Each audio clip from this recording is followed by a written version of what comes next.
जहां तक शराब का ताल्लुक है, हम शराब के खिलाफ हैं। ये मैं आज नहीं कह रहा हूं, मैं इस रियासत का फाइनेंस मिनिस्टर था और फाइनेंस मिनिस्टर था मैं 13-14 साल लगातार इस रियासत का फाइनेंस मिनिस्टर। मैंने कई बार हाउस में कहा है, क्या कहा है कि मैं कहा कि जब तक मैं फाइनेंस मिनिस्टर हूं रियासत जम्मू कश्मीर में किसी को शराब की लाइसेंस नहीं मिलेगी। हालांकि तब तक 300-400 लाइसेंसेस इशू हो गई थी, उसके बाद भी मेरे बाद भी कुछ हो गए, मगर मैंने वादा किया था और मैं उस वादे पर पूरा उतरा। आप रिकॉर्ड अगर देखेंगे, कोई रिकॉर्ड देखना चाहता है, मेरी फाइनेंस मिनिस्ट्री में एक भी लाइसेंस शराब का इशू नहीं हुआ। ये रिकॉर्ड है, ये पूरे मुल्क में रिकॉर्ड होगा। तो इसलिए ये इस बात को जाहिर करता है कि हम शराब के खिलाफ हैं और शराब के खिलाफ रहेंगे। मैं अपने जो हमारे आलिम दीन हैं, हमारे मुबल्लिग हैं, उनसे भी गुजारिश करूंगा कि वो लोगों को बाखबर करें कि एक लानत है, जिस चीज़ की ममानत कुरान करीम में की गई हो उसका इस्तेमाल करना बदकिस्मती है।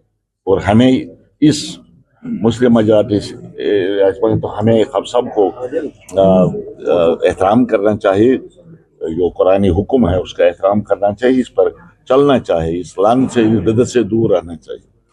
बाकी सवाल यह है कि इसको ख़त्म करने की जहाँ तक बात है, ये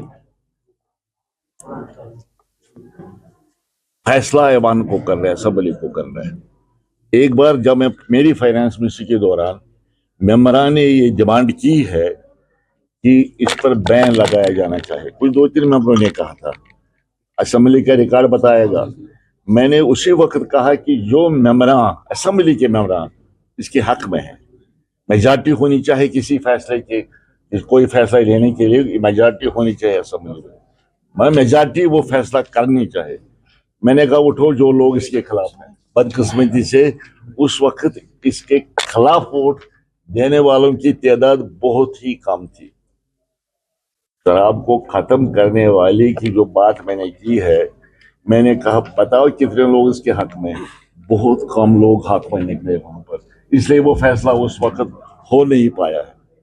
तो हमें कोशिश करनी चाहिए कि हम इस बिदअत से दूर रहें। इस पर संजीदगी के साथ हमें गौर करना चाहिए, संजीदगी के साथ किस तरह इस बिदअत का हम खात्मा करेंगे रियासत।